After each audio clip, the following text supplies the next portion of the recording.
Hallelujah ස්වාමින් වහන්සේ තුළ අද අලුත් දවසක අලුත් මාසයක දෙවියන් වහන්සේ ඔබ ආශිර්වාද කරන්ට යනවා. ආමෙන්. හලෙලුයා. අප්‍රේල් මාසයේ පොරොන්දු වචනය දෙවියන් වහන්සේ තුළ මේ ස්වාමින් වහන්සේ ඔබට දුන්නා වූ පොරොන්දුව, එහෙම නැත්නම් අද දවසේ ඔබට දෙන්න යනා වූ පොරොන්දුව ඔබ ඇදහිල්ලෙන් විශ්වාසයෙන් අල්ලගන්නට, එය තදින් අල්ලගන්නට. ආමෙන්. හලෙලුයා.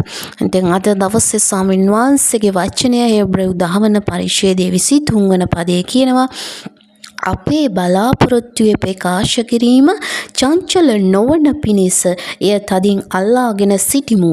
මක් නිසාද පොරොන්දුව දුන් තනන් වහන්සේ විශ්වාසව සිටිනසේක. ආමෙන්. හලෙලුයා.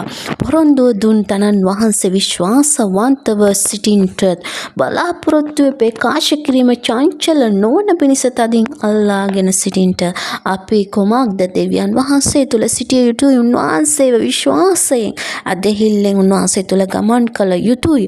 මක් නිසාද අපේ බලාපොරොත්තුව ප්‍රකාශ කිරීම චංචල නොවන පිණිස.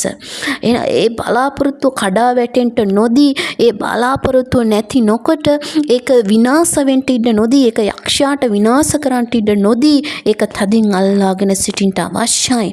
එහෙනම් අපි ඒ තදින් වැදහිල්ලෙන් විශ්වාසයෙන් අල්ලාගෙන සිටින මොහොතේ ඔබට අන්න පොරොන්දුව දුන් දෙවියන් වහන්සේ ඒක ඉෂ්ට කරන්ට යනවා. ආමෙන්. හලෙලුයා.